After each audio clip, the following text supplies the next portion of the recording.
నమస్తే, welcome to Sriprabha news. ముందుగా headlines. Yogandhra website ను ప్రారంభించిన ముఖ్యమంత్రి నారా చంద్రబాబు నాయుడు పాఠశాలలోనూ ఇక నుంచి రోజు 1 గంట యోగా నిర్వహిస్తామని వెల్లడి. ఏపీకి కర్ణాటక కుంకి ఏనుగులు పంటలను రక్షిస్తాయన్న ఉప ముఖ్యమంత్రి పవన్ కళ్యాణ్.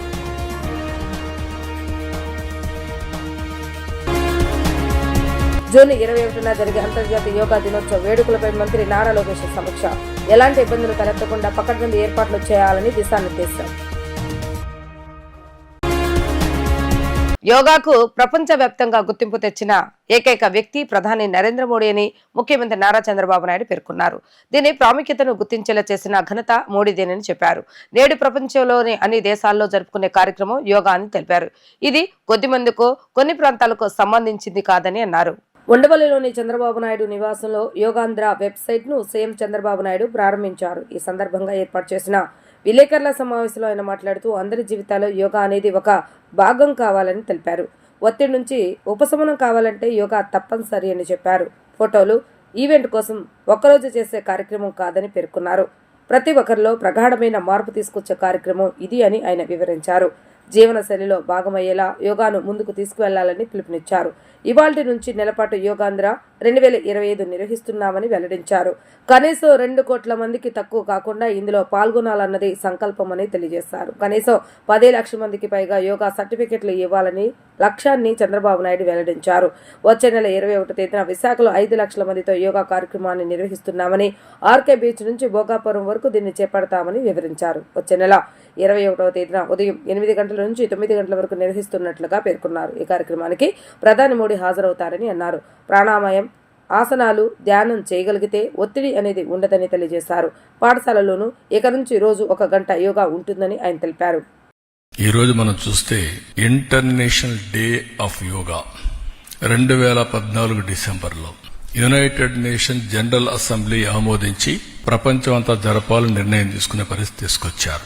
దాని ప్రాముఖ్యత చెప్పడం, అదే మాదిరిగా ఆ ప్రాముఖ్యత వాళ్ళు గుర్తించే విధంగా చేయడం, దానిపైన ఇది ఒక ఇంటర్నేషనల్ ఈవెంట్ కింద ఒక రోజు ప్రత్యేకంగా కేటాయించి ఈ రోజు ఈ కార్యక్రమాన్ని చేసే పరిస్థితికి వచ్చారు. ప్రతి సంవత్సరం ఈ యోగా 7 నుంచి 8 గంటలు ఫిక్స్డ్ టైంలో ప్రపంచంలో అన్ని దేశాల్లో, భారతదేశంలో అన్ని ప్రాంతాల్లో జరుపుకునే కార్యక్రమం. ఈ కార్యక్రమం ఈ సంవత్సరం theme of this year yoga for 1 earth 1 health. ఇది చాలా మనందరికి కూడా ప్రతి ఒక్క వ్యక్తికి సంబంధించిన విషయం. ఇది కూడా మనం చూస్తే ఏ కొద్ది మందికో, కొన్ని ప్రాంతాలకో, కొన్ని మతాలకో కాదు, హోలిస్టిక్ వెల్ బీయింగ్. ఒక మనిషి యొక్క జీవితంలో ఒక విధంగా చెప్పాలంటే ఒక మెరుగైన జీవన ప్రమాణాలకు నాంది, బెటర్ లివింగ్ కి పునాది ఈ యోగా అని చెప్పి కూడా నేను మీకు తెలియజేస్తున్నాం. అందరి జీవితాల్లో యోగా అనేది ఒక పార్ట్ ఆఫ్ అవర్ లైఫ్ కావాలి. ఈరోజు అందరూ టెన్షన్ లో, స్ట్రెస్ తో ఈ యొక్క కాంపిటేటివ్ వరల్డ్ లో పరిగెత్తున్నాం. టెక్నాలజీ వల్ల ఇంకా ఈ టెన్షన్ పెరుగుతా ఉంది, స్ట్రెస్ పెరుగుతా ఉంది, లైఫ్ మెకానికల్ గా అయిపోతా ఉంది, రిలాక్సేషన్ లేని పరిస్థితులు వస్తున్నాయి. అన్ని ఉన్నా కూడా ఎక్కడో లోటు, ఆ లోటే ఈ స్ట్రెస్. అందుకనే ఈరోజు వీటికన్నిటికీ పరిష్కార మార్గం, హీలింగ్ ఫ్యాక్టర్ యోగా. దీన్ని ఒక పెద్ద ఎత్తున చేయాలనే ఉద్దేశంతో ఒక రోజేదో సింబాలిక్ గా చేయడం, లేకుంటే ఫోటోల కోసం చేయడం, ఈవెంట్ కోసం చేయడం కాదు. ఇది ప్రతి ఒక్కరిలో ప్రగాఢమైనటువంటి మార్పు తీసుకొచ్చే విధంగా, వాళ్ళ జీవన శైలిలో భాగంగా ఉండేట్టుగా, అంటే it is a part of their life. దీన్ని మనం ముందుకు తీసుకుపోవాల్సిన అవసరం ఉంది. కుంకి ఏనుగుల అప్పగింత ఒప్పందం ఆంధ్రప్రదేశ్, కర్ణాటక రాష్ట్రాల మధ్య పరస్పర సహకారానికి ఓ కీలక ముందడుగని ఉప ముఖ్యమంత్రి పవన్ కళ్యాణ్ అన్నారు. వీటిని ఇచ్చిన కర్ణాటకకు కృతజ్ఞతలని ఆయన తెలిపారు. ఏపీ ఎలాంటి సహాయం అడిగినా కర్ణాటక ముందుకొస్తుందని ప్రశంసించారు. ఏపీకి కర్ణాటక కుంకి ఏనుగులను అప్పగించింది. బెంగళూరులోని విధాన సౌధలో ముఖ్యమంత్రి సిద్ధ రామయ్య చేతుల మీదుగా వీటి అప్పగింత కార్యక్రమం జరిగింది. ఈ కార్యక్రమంలో ముఖ్య అతిథిగా ఉప ముఖ్యమంత్రి పవన్ కళ్యాణ్ పాల్గొన్నారు.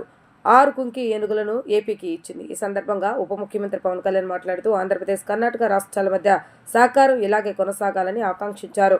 అడవులు, పర్యావరణ అంశాల్లో రాష్ట్రాలు పరస్పరం సహకరించుకోవాలని అన్నారు. ఏపీలో కుంకి ఏనుగుల సంరక్షణకు ప్రత్యేక కేంద్రాన్ని ఏర్పాటు చేస్తామని వెల్లడించారు. కుంకి ఏనుగుల రక్షణను తాను స్వయంగా పర్యవేక్షిస్తానని కర్ణాటక ముఖ్యమంత్రి సిద్ధరామయ్యకు పవన్ కళ్యాణ్ హామీ ఇచ్చారు. ఏపీ, కర్ణాటక మధ్య 9 ఒప్పందాలు కుదుర్చుకున్నామని తెలిపారు. కుంకి ఏనుగులు కావాలని స్థానిక ప్రజలు 21 సంవత్సరాలుగా అడుగుతున్నారని చెప్పారు. స్థానిక గజరాజుల వల్ల గ్రామాలు, పంటలు ధ్వంసం కాకుండా కుంకి ఏనుగులు రక్షిస్తాయని ఆయన పేర్కొన్నారు. Karnataka has not only opened its resources but also its heart. అంటే కేవలం మాకు ఇవ్వడానికి ఆంధ్రప్రదేశ్, కర్ణాటక ప్రభుత్వం, సిద్ధరామయ్య గారి ఉన్న వారి నాయకత్వంలో ఈ కర్ణాటక ప్రభుత్వం మీకు ఏనుగులు ఇవ్వడం కాదు, మాకు మీ హృదయాన్ని, మీ హృదయ కవటాలను తెరిచారు. దానికి నా సంపూర్ణ కృతజ్ఞతలు. Karnataka has not only opened its resources but also its heart. As the Deputy Chief Minister of Andhra Pradesh and the Minister of Environment and Forests, I am proud to say that you have stood with us like a truly brotherly state. Our Sahodara Rajyadante Namma Jyotiga Nintiddare. This moment marks a living chapter in our cooperation, a living bridge of trust, wildlife and freedom and wisdom. Today we stand at a historic crossroad, not just between two states, but between vision and action. This is not a mere relocation, this is a relaying of hope, wisdom and trust. These gentle giants here, the Kunki elephants, are not just gentle giants, and they're not just majestic things. They're ambassadors of harmony, mentors of restraint, and icons of a shared ecological destiny.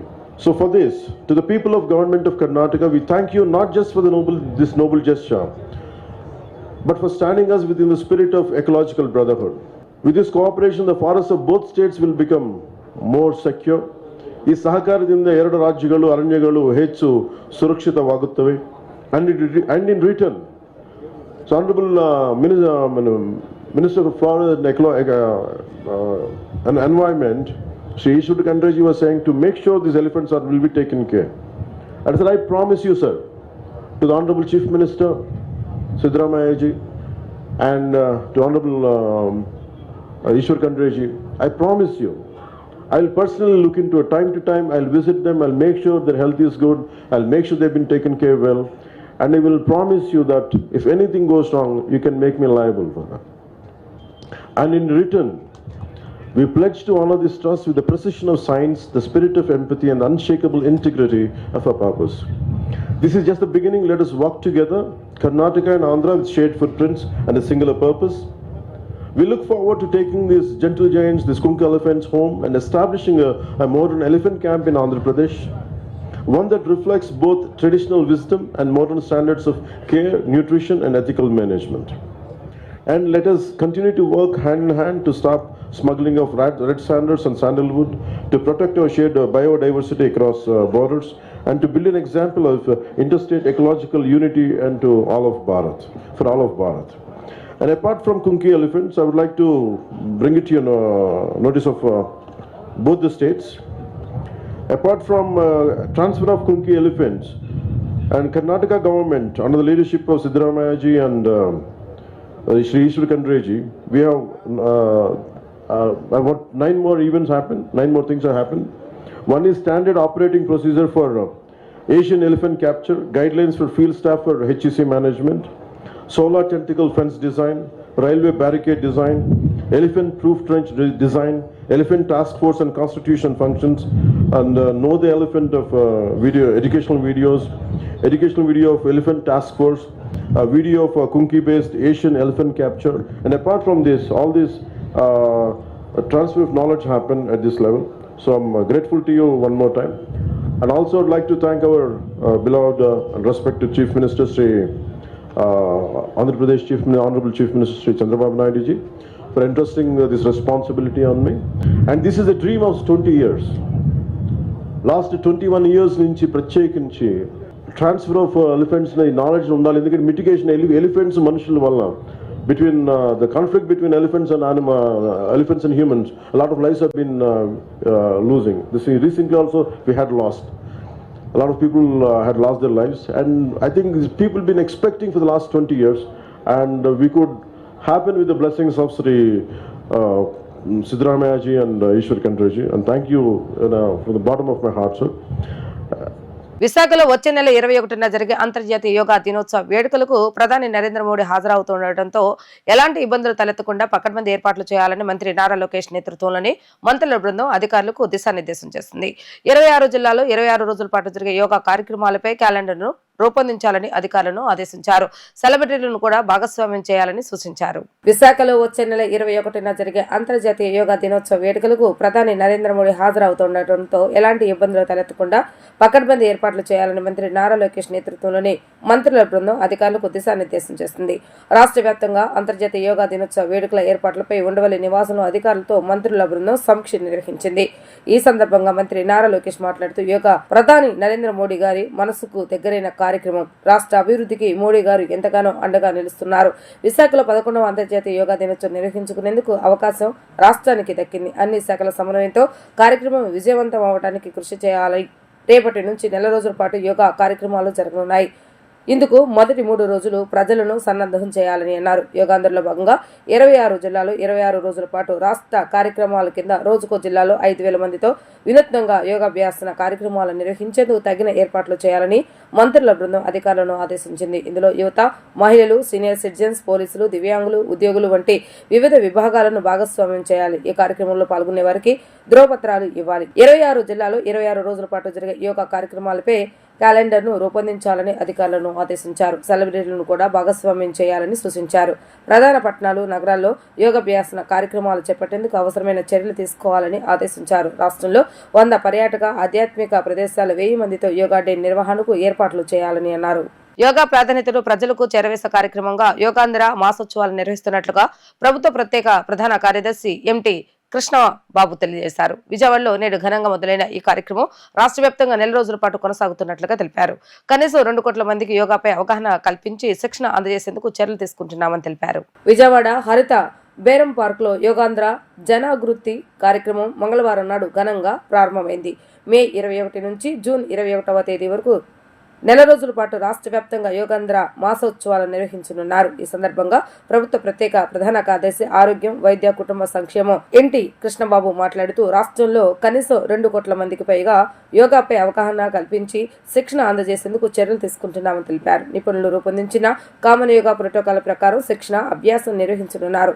యోగాలో శిక్షణ పొందిన కనీసం 20 లక్షల మందికి సర్టిఫికెట్లు జారీ చేయాలని ప్రభుత్వం యోచిస్తుంది.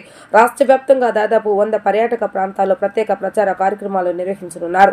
జూన్ 21న విశాఖపట్నం ఆర్కే బీచ్ లో అంతర్జాతీయ యోగా దినోత్సవ వేడుకలు జరగనున్నాయి. ఈ కార్యక్రమంలో గౌరవ ప్రధానమంత్రి, గౌరవ ముఖ్యమంత్రి పాల్గొనున్నారు. ఈ కార్యక్రమంలో ఎన్టీఆర్ జిల్లా కలెక్టర్ డాక్టర్ జి లక్ష్మీషా, ఆయుష్ డైరెక్టర్ కె దినేష్ కుమార్, విజయవాడ నగరపాలక సంస్థ కమిషనర్ ధ్యాన్ చందర్, హెచ్ఎం యోగా ఔత్సాహికులు, వివిధ శాఖల అధికారులు, సిబ్బంది, ప్రజాప్రతినిధులు పాల్గొనున్నారు. ప్రతి గ్రామం, వార్డు స్థాయిలో యోగా ప్రాముఖ్యతపై అవగాహన కల్పించే కార్యక్రమాలు నిర్వహిస్తున్నట్లుగా అధికారులు తెలిపారు. ఇది ఒక మేజర్, అందరికీ తెలుసు, మన స్వర్ణాంధ్ర 2047లో హ్యాపీ, హెల్దీ, వెల్దీ ఆంధ్రప్రదేశ్ని సృష్టించాలనేది మన ప్రయత్నం. సో ముఖ్యమంత్రి గారు హ్యాపీ, హెల్దీగా ఉండాలి అంటే గనక ప్రతి ఒక్కళ్ళు యోగాని వాళ్ళ వే ఆఫ్ లైఫ్, అట్లీస్ట్ వాళ్ళ జీవనంలో ఒక భాగంగా చేసుకోవాలి అనేది ఒక ఉద్దేశంగా ప్రజల్లోకి తీసుకెళ్లాలనే ఉద్దేశంతో ఒక నెల రోజులు 21 ఈరోజు 21 మే నుంచి 21 జూన్ వరకు యోగాంధ్ర అనే కార్యక్రమంతో ప్రజల్లోకి వెళ్ళాలని, ప్రజల్ని విస్తృతంగా ఈ యోగా మీద అవేర్నెస్ క్రియేట్ చేయడం, యోగాలో ట్రైన్ చేయడం, యోగా పెర్ఫార్మెన్స్ చేసే స్థాయికి తీసుకురావడం, దీన్ని ముఖ్య ఉద్దేశంగా ఈ కార్యక్రమం జరుగుతోంది. ప్రతి జిల్లాలో కూడా 26 జిల్లాల్లో కూడా ఈరోజు కట్ అండ్ రైజర్ ప్రోగ్రామ్స్ ప్రజలకి యోగా ఇంపార్టెన్స్ మనం తెలియచేస్తూ యోగా పోర్టల్ని కూడా మనం లాంచ్ చేస్తున్నాము.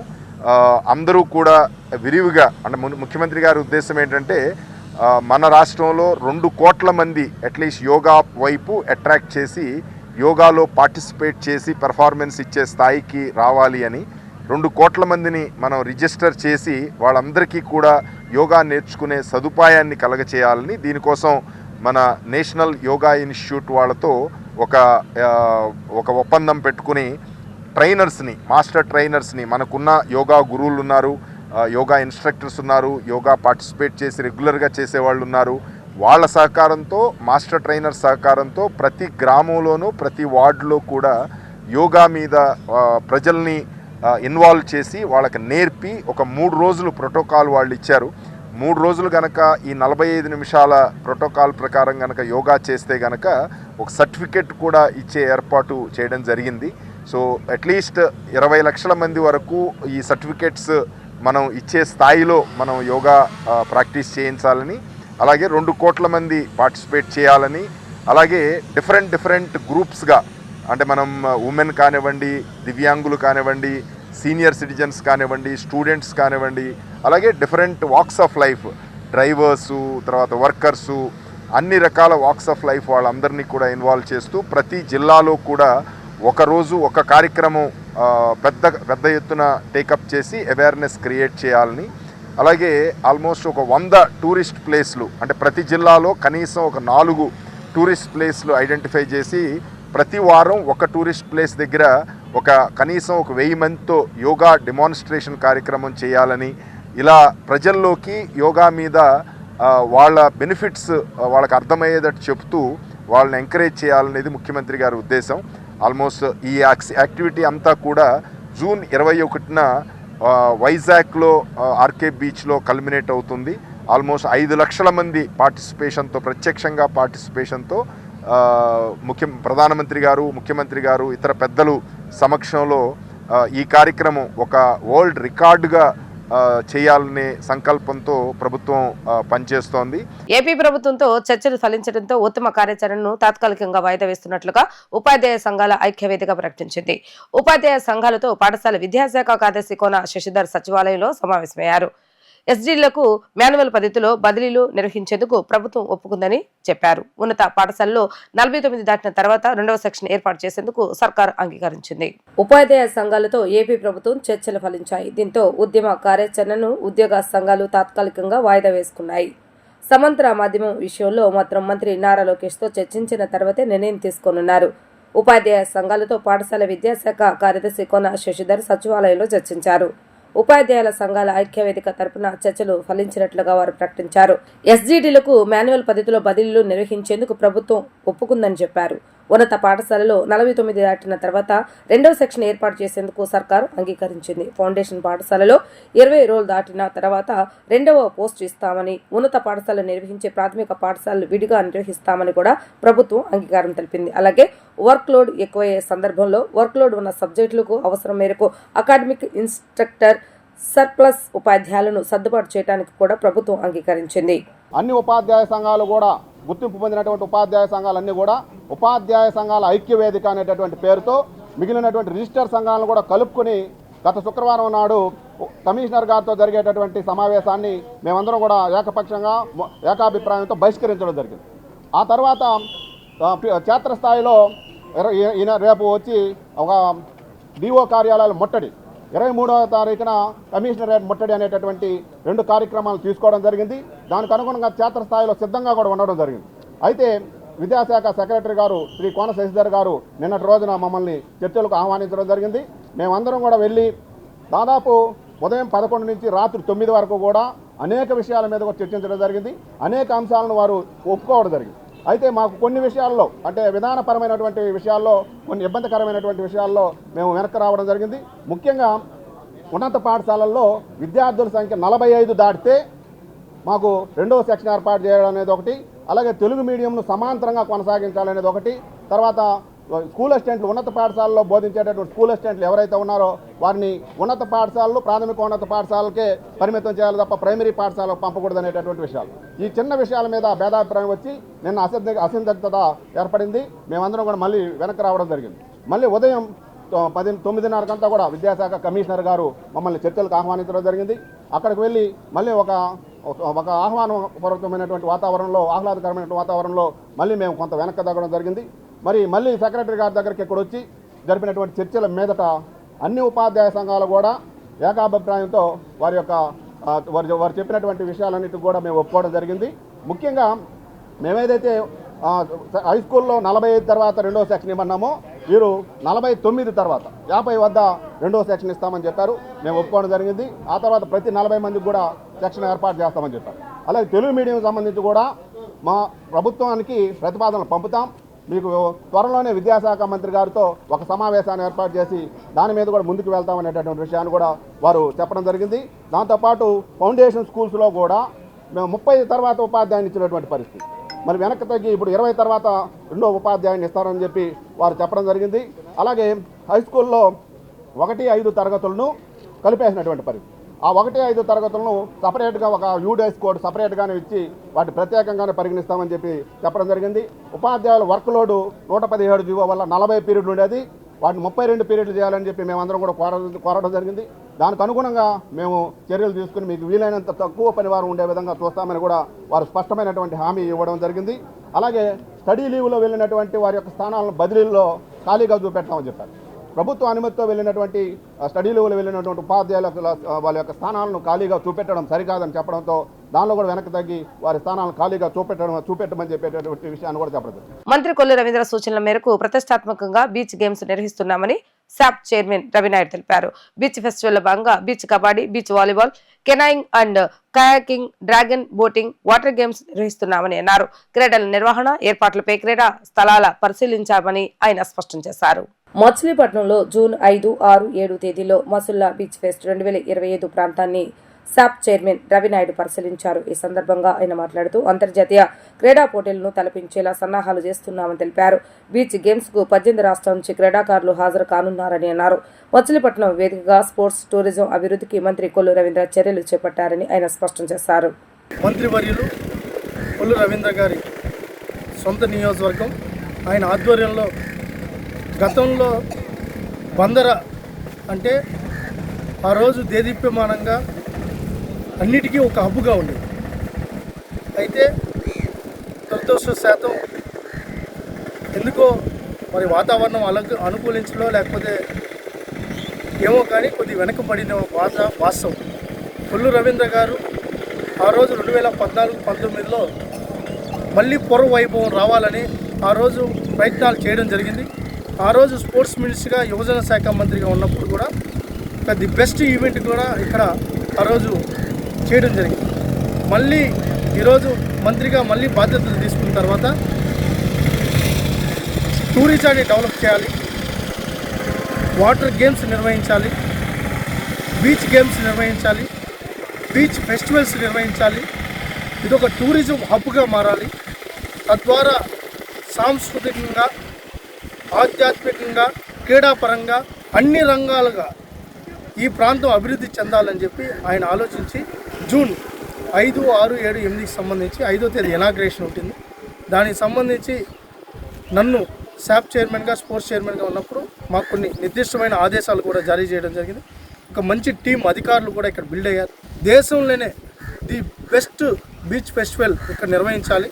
రాష్ట్ర వ్యాప్తంగా కాదు, దేశవ్యాప్తంగా ఉన్న ఎవరైతే ప్రముఖులు ఉన్నారో, ఎవరైతే క్రీడాకారులు ఉన్నారో, ఎవరైతే సాంస్కృతిక విభాగానికి సంబంధించిన వాళ్ళు ఉన్నారో, కల్చరల్ కానీ టూరిజానికి సంబంధించి కానీ వాళ్ళందరినీ ఇక్కడికి ఆహ్వానించడం జరుగుతుంది.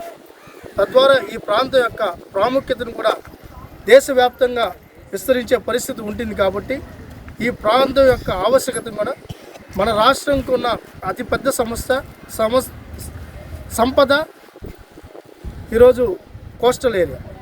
ఆ కోస్టల్ ఏరియాని ఎలా వాడుకోవాలి, తద్వారా ఎలా ఉపాధి పెంచుకోవాలి, టూరిజాన్ని ఎలా ముందుకు తీసుకెళ్లాలని మంత్రి గారు కొల్లు రవీంద్ర గారు ఆలోచిస్తున్నారు. తదకు అనుగుణంగా కూడా ది బెస్ట్ ఈవెంట్ని ఇక్కడ నిర్వహించాలని చెప్పి ఆయన ఆలోచించడం, తదనుగుణంగా కూడా కార్యాచరణ రూపొందిస్తున్నాం. దానికి సంబంధించి స్పోర్ట్స్ అథారిటీకి కూడా ఈ beach volleyball, beach kabaddi, water games, canoeing కానీ, కయాకింగ్ కానీ, పెడల్ బోట్ కానీ, డ్రాగన్ బోట్ కానీ ఇలాంటివి సంబంధించిన ఏదైతే వాటర్ గేమ్స్ కూడా నిర్వహించాలని చెప్పి మాకు ఆదేశాలు జారీ చేయడం జరిగింది. దానికి అనుగుణంగా కూడా మా స్పోర్ట్స్ అథారిటీ కూడా మా డిఎస్డిఓ గారు, గేమ్స్ కోఆర్డినేటర్లు గారు, అందరూ కోచెస్ అందరూ సమన్వయంతో మంత్రి గారి ఆదేశాల మేరకు, ఇక్కడున్న అధికారుల ఆదేశాల మేరకు సమర్థవంతంగా ఈ కార్యక్రమాన్ని పూర్తి చేస్తామని కూడా తెలియజేసుకుంటాం. విజయవాడ సెంట్రల్ నియోజకవర్గ మినీ మహానాడు అత్యంత ఘనంగా జరిగినట్లుగా టీడీపీ రాష్ట్ర కార్యదర్శి నవనీతం సాంబశివరావు వ్యవసాయ మార్కెట్ కమిటీ మాజీ డైరెక్టర్ గంటా కృష్ణమోహన్ తెలిపారు. సెంట్రల్ నియోజకవర్గంలోని సుమారు 750 మంది ప్రతినిధులతో జరిగిన ఈ మినీ మహానాడులో పలు తీర్మానాలు చేయడం జరిగిందని వివరించారు. నియోజకవర్గ సమగ్ర అభివృద్ధి ధ్యేయంగా మినీ మహానాడులో తీర్మానాలు చేయడం జరిగిందని, తీర్మానాల అమలుకు రానున్న కాలంలో ఎమ్మెల్యే బొండా ఉమామహేశ్వరరావు ఆధ్వర్యంలో కృషి జరుగుతుందని చెప్పారు. విజయవాడ అజిత్ సింగ్ నగర్ లోని సెంట్రల్ నియోజకవర్గం తెలుగుదేశం పార్టీ కార్యాలయంలో టీడీపీ రాష్ట్ర కార్యదర్శి నవనీతం సాంబశివరావు, ఏఎంసీ మాజీ డైరెక్టర్ గంటా కృష్ణమోహన్ విలేకరుల సమావేశాన్ని నిర్వహించారు. సెంట్రల్ నియోజకవర్గ మినీ మహానాడు జరిగిన తీరు, చేసిన తీర్మానాలు ఈ సందర్భంగా ఆయన వెల్లడించారు. మినీ మహానాడు ఘనంగా నిర్వహించుకున్నామని, ప్రభుత్వ విప్ సెంట్రల్ శాసనసభ్యులు బొండా ఉమామహేశ్వరరావు అధ్యక్షతన జరిగిన మినీ మహానాడుకు సుమారు 750 మంది ప్రతినిధులు హాజరయ్యారని అన్నారు. ఎంపీ కేశవ్ శివనాథ్ చిన్ని ముఖ్య అతిథిగా హాజరయ్యారని తెలిపారు. ఈ మినీ మహానాడులో టీడీపీ ప్రభుత్వం అధికారంలోకి వచ్చాక చేసిన అభివృద్ధి, 5 ఏళ్ల వైసీపీ ప్రభుత్వ అరాచక పాలనను వివరించడం జరిగిందన్నారు. 21 డివిజన్లలో టీడీపీ కమిటీ అనుబంధ సంఘాల నాయకులు గత ఎన్నికల్లో చేసిన కృషి చర్చించడం జరిగిందని వివరించారు. ఎంపీ కేశవ్ చిన్ని తన సహకారాన్ని ఏ విధంగా అందజేయనున్నారో స్వయంగా ఆయనే వెల్లడించడం జరిగిందని అన్నారు. సింగ్ నగర్ ఫ్లైఓవర్ కు అనుసంధానంగా మరో ఫ్లైఓవర్ గుణదల ఆర్యూబీ తక్షణమే పూర్తి చేయాలని తీర్మానం చేయడం జరిగిందని అన్నారు. అరుణోదయ నగర్, నందమూరి నగర్ తదితర ప్రాంతాల్లో 40 సంవత్సరాల నుంచి ఉంటున్న వారికి జీవో నెంబర్ 30 ప్రకారం 150 గజాల్లోపు ఇల్లు ఉంటే రిజిస్ట్రేషన్, పట్టాల పంపిణీ, బొడమేరు ఆధునీకరణ, సూపర్ 6 పథకాల అమల్లో భాగంగా నిరుద్యోగ యువతకు నిరుద్యోగ భృతి ఇవ్వాలని ప్రభుత్వాన్ని కోరుతూ తీర్మానం చేయడం జరిగిందని చెప్పారు. విజయవాడ సెంట్రల్ నియోజక శాసనసభ్యులు బొండా ఉమామహేశ్వరరావు గారి ఇన్ఛార్జిగా ఉన్నటువంటి ఈ నియోజకవర్గంలో ఆయన అధ్యక్షతనే పెద్ద ఎత్తున 711 మంది ప్రతినిధులు సమావేశం హాజరు కాగా, ముఖ్య అతిథిగా విజయవాడ పార్లమెంటు సభ్యులు కేశవ్ శివనాథ్ చిన్ని గారు హాజరవటం జరిగింది. ఈ 2 సంవత్సరాల కాలంలో పార్టీ నిర్వహించినటువంటి కార్యక్రమాలు, కార్యకలాపాల మీద, అదేవిధంగా గత ఆనాడు ప్రభుత్వంగా ఉన్నటువంటి అరాచక వైసీపీ ప్రభుత్వ పాలన మీద, అధికారంలోకి వచ్చినటువంటి ఈ 10 మాసాల కాలంలో ఎన్డీఏ కూటమి పాలన మీద కూడా అన్ని అంశాలు ప్రతినిధులుగా హాజరైనటువంటి ప్రతి ఒక్కళ్ళు కూడా చర్చలో పాల్గొని చర్చించి భవిష్యత్తు కార్యాచరణని రూపొందించుకోవటం జరిగింది. బొండా ఉమామహేశ్వరరావు గారు 10 నెలల కాలంలో శాసనసభ్యుడిగా ఎన్డీఏ ప్రభుత్వం వచ్చిన తర్వాత సుమారుగా 200 కోట్ల రూపాయలతో నియోజకవర్గాన్ని అభివృద్ధి చేసినటువంటి విషయాన్ని కూడా పూర్తిగా వెల్లడి చేయటం జరిగింది. అదేవిధంగా కేశవ్ శివనాథ్ చిన్ని గారు ఈ నియోజకవర్గ అభివృద్ధికి తన నిధుల నుంచి పూర్తి స్థాయిలో సహకరిస్తామని చెప్తూ, ఇదే నియోజకవర్గంలో ఎటువంటి అభివృద్ధి కావాలన్నా బొండా ఉమామహేశ్వరరావు గారు నిర్వహించే ప్రతి కార్యక్రమానికి కూడా తన వంతు సహకారము, చేయూత అందిస్తానని మహానాడు సందర్భంగా వెల్లడి చేయటం జరిగింది. ప్రధానంగా తీర్మానాలకు పోయేటప్పటికీ సింగనగర్, పాకేపురం ప్రాంతం నుంచి విజయవాడ నగరంలోకి వెళ్ళేవాళ్ళు ప్రతి రోజు 2.5 లక్షల మంది ప్రజానికం రాకపోకలు జరుగుతున్నటువంటి నేపథ్యంలో ఉన్నటువంటి ఫ్లైఓవరు చాలదు కాబట్టి దీనికి అనుసంధానంగా మరొక ఫ్లైఓవర్ ఏర్పాటు చేయాలని చెప్పి మహానాడు తీర్మానం చేయటం జరిగింది. అదేవిధంగా గుణదల్లో ఆగిపోయినటువంటి వైసీపీ ప్రభుత్వం ఏమాత్రం పట్టించుకోకపోవడంతో 5 సంవత్సరాలు నిర్వీర్యంగా పక్కన పడేసినటువంటి ఆర్యూబీ అంటే గుణదల నుంచి ఉలవచారు వంతెన వరకు ఒకటి, గుణదల నుంచి డాన్ బాస్కో స్కూల్ వరకు మరొకటి, 2 కూడా తక్షణమే ప్రారంభించేటువంటి చర్యలు గైకొనాలని సమావేశం తీర్మానం చేయటం జరిగింది. అదేవిధంగా బిఆర్టీఎస్ రోడ్డులో ఉన్నటువంటి ఎండింగ్లో ముదిరానగరు కొప్పులు మిల్లు దగ్గర నుంచి నగర శివారు ప్రాంతానికి వెళ్ళడానికి ఈ ఫ్లైఓవర్ నుంచి కానీ లేదంటే రామవరపాడు రింగ్ దగ్గర నుంచి కానీ వెళ్ళాల్సినటువంటి పరిస్థితి ఏర్పడుతుంది కాబట్టి అక్కడ కూడా ఫ్లైఓవర్ని ఏర్పాటు చేయాలని, దానికి ఆల్రెడీ రైల్వే వాళ్ళతో ఎమ్మెల్యే బొండా ఉమామహేశ్వరరావు గారు, ఎంపీ కేశవ్ శివనాథ్ చిన్ని గారు కూడా మాట్లాడటం జరిగింది. త్వరలోనే అది కూడా ప్రారంభించేటువంటి చర్యలు కైకొనాలని సమావేశం తీర్మానం చేయటం జరిగింది. అదేవిధంగా ఈ సెంట్రల్ నియోజకవర్గంలో అరుణోదయ నగర్ కానివ్వండి, 57 డివిజన్ సంబంధించి సుబ్బరాజు నగర్ కానివ్వండి, 58 డివిజన్ సంబంధించినటువంటి నందమూరి నగర్ కానివ్వండి, అదేవిధంగా దేవినేని గాంధీపురం కానివ్వండి, సుందరి నగర్ కానివ్వండి, ముద్రా నగర్ కానివ్వండి, బొడమేరు యువతల ఉన్నటువంటి పేద వర్గాలకు సంబంధించి 40-45 సంవత్సరాల నుంచి నివాసితులుగా ఉండేటువంటి వారందరికీ కూడా తక్షణమే రిజిస్ట్రేషన్లు చేసేటువంటి చర్యలు బోర్నోమేశ్వరి గారు చేపట్టారు కాబట్టి మిగిలినటువంటి వారందరికీ కూడా జీవో నెంబర్ 30 అమల్లోకి వచ్చింది కాబట్టి 150 గజాల లోపాలు అందరూ కూడా తక్షణమే రిజిస్ట్రేషన్ చేయాలని, అలా ఆర్థికంగా పిల్లల చదువుల నిమిత్తం కానీ పిల్లల నిమిత్తం కానీ ఉపయోగపడుద్దని అది కూడా తీర్మానం రూపంలో నేను చేయటం జరిగింది. బుడమేరుని శాశ్వత పరిష్కారం చేసేటువంటి దశగా ఎన్డీఏ ప్రభుత్వ అధినేత అయినటువంటి నారా చంద్రబాబు నాయుడు గారు రాష్ట్ర ముఖ్యమంత్రిగా పెద్ద ఎత్తున చేస్తున్న వరదలు ఇచ్చినప్పుడు కూడా వారు ఈ ప్రాంతంలోనే 15 రోజులు ఉండి వరద ఏ రకంగా వస్తున్నావో దాని నివారణ చర్యలు ఏంటని ఒక ప్రణాళిక రూపొందించారు. కాబట్టి శాశ్వత పరిష్కారానికి చర్యలు కైకొనాలని కూడా సమావేశం తీర్మానం చేయటం జరిగింది. విశాఖ ఉక్కు ఫ్యాక్టరీ పరిరక్షణ కోరుతూ ఒక్క ఫ్యాక్టరీలో తొలగించిన 2000 మంది కార్మికులను వెంటనే విధుల్లోకి తీసుకోవాలని డిమాండ్ చేస్తూ వామపక్ష పార్టీల ఆధ్వర్యంలో విజయవాడ ధర్నా చౌక్ లో ధర్నా నిర్వహించారు. ఈ ధర్నాలో సిపిఐ రాష్ట్ర కార్యదర్శి కె రామకృష్ణ, సిపిఎం రాష్ట్ర కార్యవర్గ సభ్యులు సిహెచ్ బాబురావు తదితరులు పాల్గొని ఉక్కు ఫ్యాక్టరీ పరిరక్షణ కోరుతూ ప్రసంగించారు. ముందుగా సిపిఐ రాష్ట్ర కార్యదర్శి కె రామకృష్ణ మాట్లాడుతూ చారిత్రాత్మక ఉక్కు ఫ్యాక్టరీ పరిరక్షణ బాధ్యత ప్రతి ఒక్కరిపై ఉందని అన్నారు. ఉక్కు ఫ్యాక్టరీ పరిరక్షణ కోరుతూ ఉద్యమం జరుగుతుంటే కార్మికులను తొలగించడం సరికాదని అన్నారు. తక్షణమే ఉక్కు ఫ్యాక్టరీ పరిరక్షణ చేయాలని, తొలగించిన కార్మికులందరినీ వెంటనే విధుల్లోకి తీసుకోవాలని డిమాండ్ చేశారు. సిపిఐ రాష్ట్ర నాయకుడు సిహెచ్ బాబురావు మాట్లాడుతూ ఉక్కు ఫ్యాక్టరీలో తొలగించిన 2000 మంది కార్మికులను వెంటనే విధుల్లోకి తీసుకోవాలని జరుగుతున్న సమ్మెకు మద్దతుగా వామపక్ష పార్టీల ఆధ్వర్యంలో విజయవాడలో ధర్నా చేపట్టామని అన్నారు. కార్మికులను వెంటనే విధుల్లోకి తీసుకోకపోతే వామపక్ష పార్టీలుగా రాష్ట్ర వ్యాప్తంగా ఐక్య ఉద్యమం చేపడతామని ప్రభుత్వాన్ని హెచ్చరించారు. ఇవాళ విశాఖ ఉక్కు ఫ్యాక్టరీని ప్రైవేట్ పరం చేయడానికి కేంద్ర రాష్ట్ర ప్రభుత్వాలు రెండు కూడా కూడబలుక్కున్న ప్రయత్నాలు చేస్తూ ఉన్నాయి. 11,000 కోట్ల రూపాయల ప్యాకేజ్ ఇస్తామని ప్రకటించి అందులో 9,000 కోట్ల రూపాయలు వివిధ రూపాల్లో వెనక్కు తీసుకున్నారు. ఇవాళ గత 8 మాసాలుగా అక్కడ పనిచేస్తున్న కార్మికులకు, ఉద్యోగులకు నెల జీతాలు కూడా ఇవ్వలేకపోతూ ఉన్నారు. అన్నిటికంటే ముఖ్యంగా ఇప్పటికే 3,000 మంది కాంట్రాక్ట్ కార్మికులను తొలగించారు. మరో 2,600 మందిని తొలగించడానికి లిస్టు కూడా ప్రిపేర్ చేశారు. 14 మంది పర్మనెంట్ కార్మికులను కూడా ఇప్పటికే వీఆర్ఎస్ కింద ఇళ్లకు పంపిస్తూ ఉన్నారు. అక్కడ అనకాపల్లిలో మిట్టల్ ఫ్యాక్టరీ కోసం తోడ్పాటును అందిస్తూ ఉన్నారు. మరోవైపు విశాఖ ఉక్కు ఫ్యాక్టరీని మూసివేయడానికి ప్రయత్నాలు జరుగుతూ ఉన్నాయి. ముఖ్యమంత్రి చంద్రబాబు నాయుడు గారు 3 రోజుల పాటు ఢిల్లీ టూర్ వెళుతున్న సందర్భంలో ఆయన అనేక మంది మంత్రులను, ప్రైమ్ మినిస్టర్ కూడా కలుస్తూ ఉన్నాడని తెలుస్తూ ఉంది. నేను ముఖ్యమంత్రి గారిని డిమాండ్ చేస్తూ ఉన్నా, విశాఖ ఉక్కు ఫ్యాక్టరీ ప్రైవేట్ పరం కాకుండా కాపాడకపోతే మాత్రం ఈ రాష్ట్రంలో ఉన్న రాజకీయ పార్టీల నాయకులు, ప్రత్యేకించి అధికారంలో ఉన్న పరిపాలకులందరూ కూడా చరిత్రహీనులుగా మిగిలిపోతారు. 32 మంది ప్రాణాల బలిదానంతో సాధించిన విశాఖ ఉక్కుని ఇవాళ ప్రైవేట్ పరం చేస్తూ ఉంటే, దాని ల్యాండ్స్ అంతా అమ్ముకోవడానికి కుట్ర మన్నుతూ ఉంటే మీరు అధికారంలో ఉండి ఏం చేస్తూ ఉన్నారని నేను అడుగుతా ఉన్నా. మోడీ ప్రభుత్వం ఆంధ్రప్రదేశ్కి ద్రోహం చేసింది. ఇప్పుడు విశాఖ ఉక్కుని తెగనమ్మటం ద్వారా ఆంధ్రప్రదేశ్ ప్రజల గొంతు కోస్తూ ఉంది.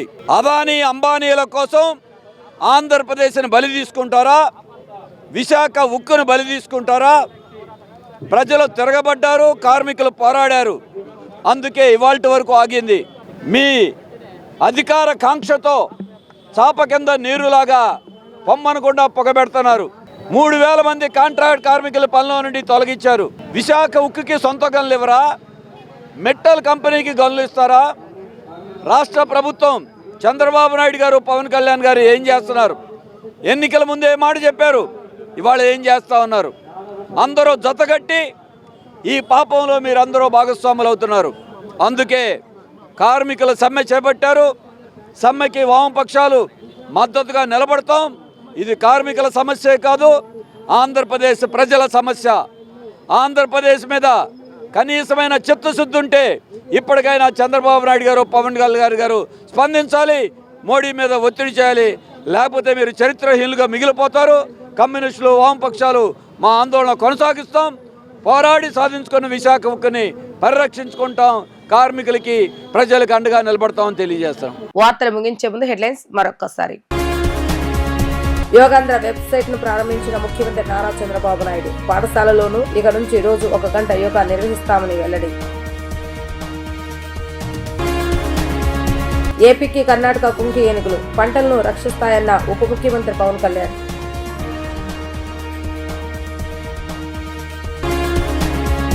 జూన్ 21న జరిగే అంతర్జాతీయ యోగా దినోత్సవ వేడుకలపై మంత్రి నారా లోకేష్ సమీక్ష. ఎలాంటి ఇబ్బందులు తలెత్తకుండా పకడ్బందీ ఏర్పాట్లు చేయాలని దిశానిర్దేశం. ఇవి ఈ రోజు వార్తా విశేషాలు. మరలా తిరిగి ప్రసారమయ్యే వార్తలు మళ్ళీ కలుద్దాం. అంతవరకు సెలవు. నమస్కారం.